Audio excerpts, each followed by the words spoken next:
नमस्कार, किवदंती के नए एपिसोड में आप सभी का स्वागत है। आज हम पढ़ने वाले हैं गायत्री मपासा के द्वारा लिखी गई कहानी हीरो का हार। वह उन सुंदर मनमोहक नव युवतियों में से थी जो दुर्भाग्य से एक क्लर्क के घर में पैदा हुई थी। उसके पास कोई धन, कोई आशा, प्रसिद्ध होने का एक भी तरीका नहीं था।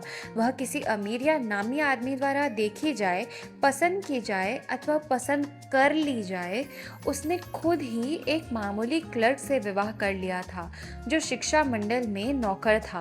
वह बहुत सीधी सादी थी, इतनी कि स्वयं को भी नहीं चाहती थी। औरतें वहाँ किसी जाति, वर्ग, आकर्षण या सौंदर्य से नहीं बल्कि उसकी जन्मजात आदतों, उसकी नारी सुलभ व्यवहार कुशलता और स्त्री गुणों से पहचानी जाती है कि वे किस वर्ग से संबंध रखती है। वही गुण उन्हें अच्छी प्रतिष्ठित पत्नियों की तरह अच्छी पुत्रियां भी बनाते हैं। वह स्वयं को सदा हीनता में जकड़ी पाती। उसे लगता जैसे वह जीवन में मिलने वाली सभी सुख सुविधाओं के लिए पैदा हुई है, परंतु वह घर की गरीबी, मटमैली दीवारें, टूटी कुर्सियां और मामूली सामान से पीड़ित रहती थी। कोई अन्य आम औरत होती तो वह इन सामानों पर विशेष ध्यान नहीं देती, पर यही सब उसे पीड़ा देते और तड़पाए रहते। जिसने भी उसका छोटा सा घर बनाया था, उसके बारे में सोच सोच कर वह गुस्से से भर जाती थी। उसी दिन वह सुनहरे दीवा स्वप्नों में डूबी रहती। वह देखा करती बड़े बड़े विशालकाय कमरे जिनमें पुराने नामी चित्रकारों की बड़ी बड़ी पेंटिंगें लटकी है। बड़े बड़े खूबसूरत फानुसों से प्रकाशित हीटरों में गर्म होते कमरे की हवा में झपकी लेती वह उनिंदी है। उसके विशालकाय कमरे सिल्क के लंबे व बेशकीमती भारी पर्दों, कलात्मक खूबसूरत फर्नीचर से सजे हैं, जिसमें छोटे छोटे महकते केबिन हैं जिनमें बैठकर वह शाम के 5 बजे ऐसे खास लोगों से बात करे जो अपने क्षेत्र में प्रसिद्ध हो और जिनके पीछे जवान लड़कियां दीवानी रहती हो, उनसे मिलने की इच्छा रखती हो। जब वह खाने की गोल मेज पर, जिसका मेजपोश पिछले 3 दिनों से नहीं बदला गया था, वह अपने पति के सामने बैठी थी, उसके पति ने उस पर पड़े धब्बों को छिपाते हुए कहा, प्रिय, मैं इसे अच्छा नहीं मानता कि। और वह पुनः अगले ही क्षण चांदी के चमकते बर्तनों में होने वाले विशाल सहभोज की कल्पना में खो गई। वह सोचने लगी, आकर्षक, सुंदर, खूबसूरत नक्काशीदार प्लेटों में परोसे जाने वाले तरह तरह के स्वादिष्ट व्यंजनों, गुलाबी रंग का चिकन का गोश्त खाते समय पौराणिक देवताओं की तरह मुस्कान लिए आमंत्रित मेहमानों के बीच बातचीत में घिरने लगी। उसके पास न अच्छी स्कर्ट थी और न अच्छे गहने। वह सिर्फ उन्हीं चीज़ों से प्रेम करती थी। उसे लगता कि उसका जन्म ऐसी ही चीज़ों के लिए हुआ है। उसकी बड़ी इच्छा थी कि बहुत लोग उससे मिलें, बातें करें, उसे खुश रखें। वह हमेशा खुश, चुस्त व जवान रहे। उसकी एक धनी दोस्त थी जो बचपन से उसकी सहपाठी थी, परंतु वह कभी मिलना पसंद नहीं करती थी, क्योंकि जब वह उससे मिलकर लौटती तो सारा दिन अपना जीवन में व्यापत दुख, गम व अपनी कमियों के लिए रोती रहती। एक शाम उसका पति हाथ में एक बड़ा लिफाफा पकड़े खुशी खुशी घर लौटा। देखो, वह बड़े उत्साह से बोला, यह देखो, मैं तुम्हारे लिए क्या लाया हूँ। उसने शीघ्रता से लिफाफा खोला। एक छिपा हुआ निमंत्रण पत्र निकला जिसमें लिखा था, सोमवार दिनांक 18 जनवरी को शिक्षा मंत्री और उनकी श्रीमती अपने आवास पर श्री व श्रीमती लॉसेल को सह नृत्य एवं भोज पर सादर आमंत्रित करते हैं। जैसा कि उसके पति ने कल्पना की थी, उसके विरुद्ध बड़ी बेरुखी से वह आमंत्रण पत्र टेबल पर फेंकते हुए बड़बड़ाई, तुम ऐसा क्यों समझते हो कि यह सब मुझे पसंद है? परंतु प्रिय, मैं सोच रहा था कि यह तुम्हें खुश कर देगा। तुम बाहर नहीं निकलती और यह एक मौका है, सुनहरा मौका। मुझे इसे प्राप्त करने में बड़ी मुश्किल उठानी पड़ी। हर कोई यह निमंत्रण प्राप्त करना चाह रहा था, पर यह बहुत ही खास खास लोगों को ही दिया गया है बहुत से वहीं काम करने वालों तक को नहीं दिया गया। तुम वहाँ हमारे विभाग के सभी लोगों को एक साथ देख सकोगी, सबसे मिल सकोगी। उसने उलाहना भरी नज़र से देखा और जल्दी कहा, तुम क्या समझते हो, क्या मैं वहाँ ऐसे कपड़ों में जाऊंगी? उसने इस बारे में कभी सोचा ही न था। उसने तसल्ली दी, क्यों, थिएटर जाते समय तुम जो पोशाक पहनती हो उसमें तो तुम बहुत अच्छी और आकर्षक लगती हो। वह पत्नी को रोते देखकर दुविधा में पड़ गया। आंखों की ओर से दो बड़े बड़े आंसू उसके होठों के पास गिरे।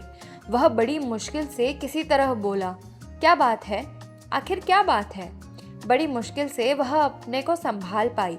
आंसुओं से भीगे गालों को पोंछते हुए उसने बड़ी धीमी आवाज में उत्तर दिया, कुछ नहीं, मेरे पास पहनने के लिए वस्त्र नहीं है, अतः मैं इस मौके पर नहीं जा सकूंगी। ज़्यादा अच्छा हो कि तुम यह निमंत्रण पत्र अपने किसी ऐसे दोस्त को दे दो जिसकी बीवी ऐसे मौक़ों पर पहुंचने के लिए मुझसे अधिक समृद्ध हो।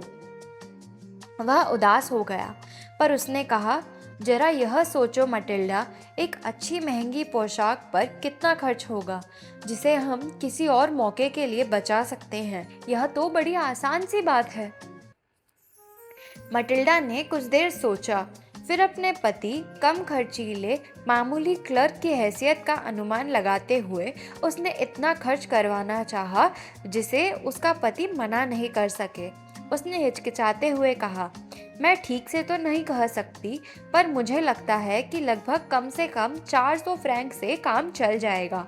थोड़ी देर के लिए वह दुविधा में पड़ गया, क्योंकि उसने करीब इतना ही धन एक छोटी सी बंदूक खरीदने के लिए जमा किया था, ताकि अगली गर्मी तक अपने दोस्तों के साथ किसी शिकारी दल में शामिल हो सके, जो पिछले इतवार ही पक्षियों का शिकार करने गए थे। फिर भी मन मारकर उसने जवाब दिया, ठीक है, मैं तुम्हें 400 फ्रैंक दूंगा, पर तुम्हें एक बेहतरीन पोशाक सिलवाने की कोशिश करना। अंततः सह नृत्य का दिन पास आ गया। मादाम लॉसेल अब भी उत्तेजित और चिंतित दिखाई दे रही थी। आखिर उसकी नई पोशाक लगभग तैयार सी हो गई थी। एक शाम उसके पति ने पूछा, क्या हो गया है तुम्हें? पिछले 2-3 दिन से तुम कुछ खोई खोई सी लग रही हो। तुम्हारा व्यवहार भी अजीब सा है। किसी तरह उसने उत्तर दिया, सच में घबराई हुई हूँ। मेरे पास एक भी गहना नहीं है अपने को सजाने के लिए, एक भी नहीं। मैं इतने बड़े मौके पर कितनी सूनी लगूंगी। इससे अच्छा हो कि मैं जाना ही पसंद न करूं। उसने सुझाया, तुम कुछ ताजे फूल पहन लेना, इस मौसम में बड़े खिले होते हैं। कोई 10 फ्रैंक में कोई 2-3 अच्छे गुलाब मिल जाएंगे। वह सहमत नहीं हुई। नहीं, उसने उत्तर दिया, इससे अधिक दिखने वाली बात क्या यह नहीं होगी कि मैं धनी बड़े बड़े आदमियों की पत्नियों के बीच सूनी लगूं? इस पर उसका पति चिल्ला उठा, हम भी कितने बेवकूफ़ हैं। अच्छा हो तुम अपनी मित्र मादाम फ्रॉस्टर के घर जाओ और उनसे निवेदन करो कि वह तुम्हें अपने कुछ गहने अस्थायी रूप से उधार दे दें इस मौके के लिए। तुम्हारी तो उससे बड़ी घनिष्ठता है ना। वह एक नई आशा से झूम उठी, यह सचमुच ही एक अच्छा रास्ता है। अरे, मैंने तो इस बारे में सोचा ही नहीं था। अगले दिन वह स्वयं अपनी सहेली के घर पहुंची और उससे अपनी मुसीबत सुनाई। मादाम फ्रॉस्टर सब सुनकर अपनी शीशे की अलमारी के पास पहुंची। उसमें से गहनों का एक बड़ा डिब्बा निकाल लाई और मादाम लॉसेल के सामने खोलकर बड़े अपनेपन से बोली, इसमें से कुछ भी ले लो प्रिय। सबसे पहले उसने कंगन देखे, फिर मोतियों की एक लड़ी देखी, फिर एक बहुत ही नक्काशी किए क्रॉस पर ध्यान गया। उसने उन सब गहनों को पहन पहन कर स्वयं को आईने में देखा। वह दुविधा में थी, न तो वह कुछ ले सकने की स्थिति में थी और न ही कुछ छोड़ सकने की हालात में। फिर उसने पूछा, क्या इन सब के अलावा आपके पास और कुछ नहीं है? क्यों नहीं, हाँ, तुम ही देख लो, मैं सोच नहीं सकती कि तुम्हें क्या पसंद आए। आखिर में मादाम लॉसेल ने काले सिल्क के डब्बे में लिपटा एक अद्भुत हीरो का हार देखा। एक असाधारण इच्छा से उसका दिल धड़कने लगा। जैसे ही उसने उसे उठाया, खुशी से उसके हाथ कांपने लगे। अपने वस्त्रों के ऊपर उसने उसे गले से लगाकर देखा। वह पगला गई, खो गई। आखिर बड़ी दुविधा में संकोच से पूछा, क्या यह आप मुझे उधार दे सकती हैं? सिर्फ यही? क्यों नहीं, हाँ हाँ, अवश्य। तुम खुशी से ले सकती हो। वह मारे उत्तेजना के खुशी में अपनी दोस्त के गले से लिपट गई, उसे बाहों में भर लिया और अपने अनोखे उपहार के साथ लौट आई। सह नृत्य का दिन भी आ गया। मादाम लॉसेल को वह नृत्य बहुत अच्छा लगा, उन्हें खूब फला भी। वह मौजूद सभी मेहमानों में सबसे अधिक आकर्षक, प्रसन्नचित्त और खिली हुई लग रही थी। हर आदमी ने उसे देखा, उसका नाम पूछा, उससे भेंट करने की इच्छा प्रकट की। मंत्रिमंडल के प्रत्येक सदस्य ने उसके साथ नाचने की इच्छा भी की। स्वयं शिक्षा मंत्री ने व्यक्तिगत रूप से इस पर ध्यान दिया। अपने सौंदर्य की विजय के प्रतीक स्वास्थ्य अपनी अद्भुत सफलता पर एक उड़ते हुए खुशी के बादल की तरह जो खास मौके पर आया हो, अपनी सभी आनंदपूर्ण महत्वाकांक्षाओं के लिए एक औरत को पसंद आने वाली सभी प्रिय भावनाओं से मस्त, खुशी से पागल हो, बिना कुछ और सोचे वह बहुत उत्साह से मग्न होकर नाची। वे करीब सुबह 4 बजे लौटे। उत्सव के समय उसका पति एक कोने में आधी रात के बाद अजगा अलसाया सा 3 अन्य पुरुषों के साथ बैठा था, जिनकी पत्नियां अपने आप में खोई हुई थी। रोज के साधारण कपड़ों के ऊपर उसने मामूली ओवरकोट पहना था। ओवरकोट के सादेपन और खास मौक़ों पर पहनने जाने वाले वस्त्रों की शालीनता में उल्लेखनीय अंतर था। उसने इस स्थिति को भांप लिया। अन्य स्त्रियां जो कीमती वस्त्रों में लिपटी थी, कहीं उसकी वास्तविकता को पहचान न ले। उसने लौटने में जल्दी की। लॉसेल ने उसे प्यार से थाम लिया। जरा ठहरो, बाहर लौटने में तुम्हें ठंड लग जाएगी, मैं कोई कोच बुला लेता हूँ। परंतु उसने यह सब नहीं सुना। तेजी से सीढ़ियाँ उतर गई। जब वे सड़क पर थे तो उन्होंने कोई कोच नहीं पाई। वे प्रतीक्षा करने लगे। तभी दूर जाती एक कोच के कोचवान को आवाज दी। ठंड से सिहरते, रात के थके, वे फुटपाथ पर आगे बढ़ते गए। आखिर अगले चौराहे पर उन्हें एक कोच मिल गई।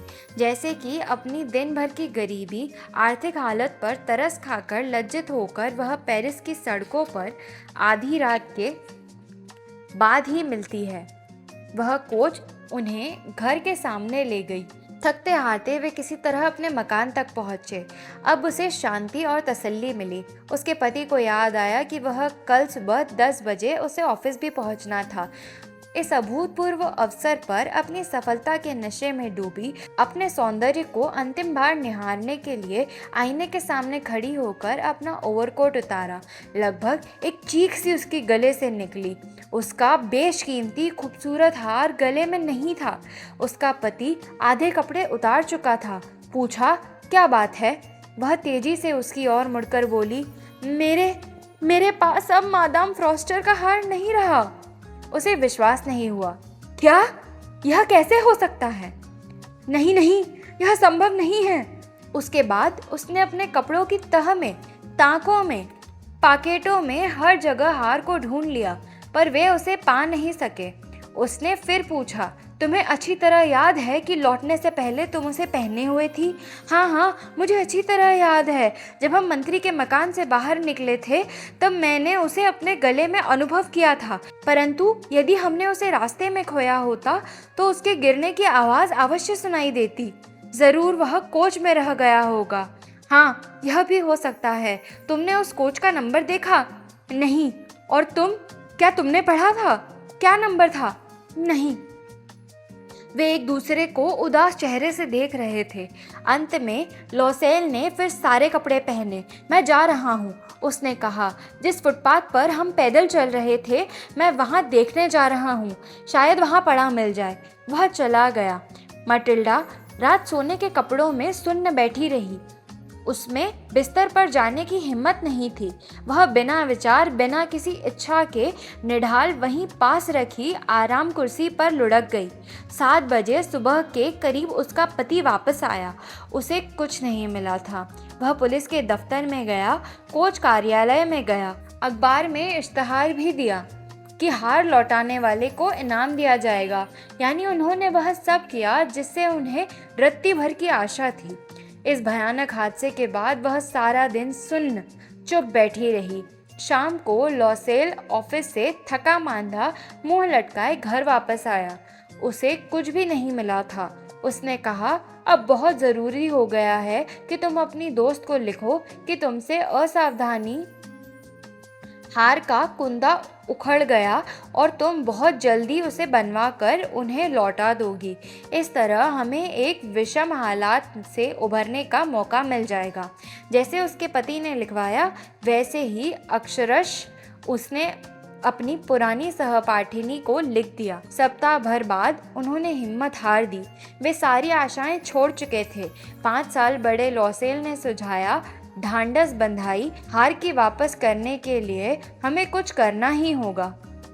अगले दिन उन्होंने उस डब्बे को खोला जिसमें वो हार रखा था, जिस पर जौहरी की दुकान का पता लिखा था।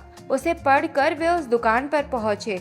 उसने अपनी बिक्री की किताबें देखकर बताया, यह हार मेरी दुकान से नहीं बेचा गया है, मैंने इसे रखने के लिए सिर्फ डिब्बा ही बना कर दिया था। उसके बाद वे कई सुनारों की दुकानों पर गए और अपनी स्मृति से ठीक वैसा ही हार की मांग की। अंत में निराशा और थकान के कारण वे पस्त हो गए। पैलेस रॉयल की दुकान पर उन्हें एक हीरो का हार ठीक वैसा ही लगा जैसे कि उनके हाथों से खो गया था। उसकी कीमत कोई 40,000 फ्रैंक थी। ज़्यादा से ज़्यादा रियायत के बाद वे उसे 36,000 फ्रैंक में प्राप्त कर सकते थे। लॉसेल के पास आधी राशि थी जो उसे पिता ने वसीयत के रूप में छोड़ी थी। बाकी उसने उधार लेकर जुटाई। किसी से 1000, किसी से 500 मांगे। उसने प्रत्येक से प्रार्थना की, सबको कर्ज जल्दी लौटाने का आश्वासन दिया और जहाँ जहाँ से ब्याज पर धन प्राप्त हो सकता था सभी साहूकारों से कर्ज लिया। एडी चोटी का जोड़ लगा दिया। एक तरह से हस्ताक्षर करके स्वयं को गिरवी रखवा दिया, बिना यह जाने कि वह उसे लौटा भी सकता है या नहीं। भविष्य की काली चिंताओं से घिरा, आने वाली विपदाओं से जकड़ा, अपने पेट को काट कर, अपनी मानसिक व्यवस्थाओं को दबाकर लॉसेल दंपत्ति जौहरी की दुकान पर हार की पूरी कीमत जमा कर हीरो का नया हार पाने के लिए पहुंच गए। जब मादाम लॉसेल ने मादाम फॉस्टर को हीरो का हार वापस किया तो उन्होंने कुछ तुर्श आवाज में व्यंग करते हुए कहा, आपको इसे जल्दी लौटा देना था क्योंकि मुझे भी इसकी ज़रूरत पड़ सकती थी। उसने वह नया डिब्बा खोला जिसके लिए मादाम लॉसेल डर रही थी कि नया हार देखकर वह क्या सोचेंगी, वह क्या कहेंगी। उन्हें शक तो नहीं हो गया कि मैंने असली पुराना हार चुरा लिया है अथवा बदल कर यह नया रख दिया है। मादाम लॉसेल ने अब अपनी आवश्यकताओं की परेशानी की सच्ची स्थिति का बोध किया, पर उन्होंने बड़ी धीरज व साहस से स्थिति को संभाला।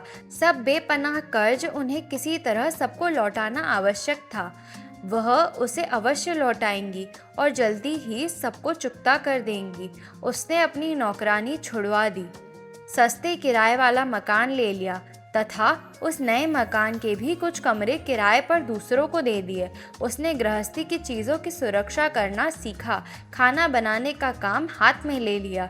अपने खूबसूरत गुलाबी नाखूनों की मदद से चिकनाई लगी प्लेटों और बर्तनों की पेंदी को खुरच कर वह खुद हाथों से धोती। चिकन के कपड़े, मेजपोश, पर्दे, पनियाने सब कुछ खुद अपने हाथों से धोती, जिन्हें स्वयं ही तार पर सूखने भी डालती। उसने पानी लाने वाले का भी हिसाब कर दिया और नीचे सड़क से सुबह खुद पानी लाती। हर सीढ़ी के मोड़ पर सांस लेने के लिए रुका करती। उसने साधारण लोगों की पत्नियों की तरह वस्त्र पहनना शुरू कर दिए। वह स्वयं अपने हाथों से डलिया उठाए किराने वाले, मांस वाले तथा फल बेचने वालों की दुकानों पर जाया करती, अपनी गाढ़ी कमाई का एक एक पैसा बचाने। पति किसी व्यापारी के खातों को ठीक करने का अतिरिक्त काम करता और रात में प्रायः 5 सिक्के प्रति पेज के हिसाब से नकल भी किया करता। इसी प्रकार उसके शरीर की आदत मजबूत काम करने वाली परिश्रमी औरत की तरह हो गई थी। उसके बाल ढंग से काढ़े गए नहीं थे, उसकी स्कर्ट भी मटमैला रहता था, उसके हाथ खुरदुरे व आवाज़ भी कुछ कर्कश हो गई थी। वह पानी की तेज बौछारों से मकान के फर्श धोया करती, परंतु कभी कभी जब उसका पति दफ्तर में रहता वह उदास होकर खिड़की के पास बैठ जाती। कभी अतीत में हुए शाम के उस सहनृत्य को याद करती, जिसमें वही सबसे अधिक सुंदर और पसंद की जाने वाली थी। क्या होता यदि वह हीरो का हार नहीं खोती? कौन जानता था, वह कौन जानता था जीवन कितना अजीब, अनिश्चित और परिवर्तनशील है। छोटी सी बात भी किसी के जीवन को कितना बनाया बिगाड़ सकती है। एक इतवार को जब वह सप्ताह भर की थकान दूर करने के लिए चैम्प्सलेसिस में टहल रही थी, एकाएक उन्हें एक औरत की झलक दिखी जो एक बच्चे के साथ जा रही थी। मादाम फ्रॉस्टर थी, जो अभी भी पूर्णतः युवा, आकर्षक व जवान लग रही थी। मादाम लॉसेल सोच में पड़ गई। उनसे बोले या नहीं? हाँ, जब मैं तुमसे मिली उसके बाद हमारे कुछ दिन बहुत बुरे थे और सब कुछ तुम्हारे कारण से हुआ है। आखिर वह बोल ही पड़ी। मेरे कारण? वह कैसे? तुम्हें उस हीरो के हार की तो अच्छी तरह याद होगी जिसे तुमने मुझे मंत्री के घर पहनने के लिए एक रात को उधार दिया था। हाँ, वह मुझे खूब याद है। हाँ, वही तो मुझसे वास्तव में खो गया था। वह कैसे? तुमने तो वह मुझे लौटा दिया था। मैंने वह नहीं, ठीक वैसा ही एक दूसरा हार लौटाया था और उसकी कीमत की भरपाई करने के लिए हमें अपने जीवन के 10 कीमती वर्ष बंधक रखवाने पड़े। तुम कुछ कल्पना कर सकती हो जिसके पास कुछ भी ना हो? यह सब सरल नहीं है, परंतु सब कुछ हो चुका है और जो हो चुका है उसके लिए मैं पूरी तरह संतुष्ट हूँ। मादाम फ्रॉस्टर थोड़ी देर के लिए रुकी और बोली, तुम कह रही हो कि तुमने मेरे हार के बदले हीरो का नया हार खरीदा था? हाँ, उस समय तुम पहचान नहीं सकी, वह ठीक पहले सा ही था। इतना कहकर मादाम लॉसेल गर्व के साथ निश्चिंत होकर धीरे से मुस्काई। यह सब सुनकर मादाम फ्रॉस्टर को बड़ा धक्का लगा। जैसे ही उन्होंने जवाब दिया, दया से सामने वाले के दोनों हाथ पकड़ लिए। ओह मेरी प्यारी मटिल्डा, मेरा हीरो का हार नकली था। उसकी कीमत कोई 500 फ्रैंक से ज़्यादा नहीं थी। यह कहानी थी हीरो का हार, गाय दे मोपासा के द्वारा।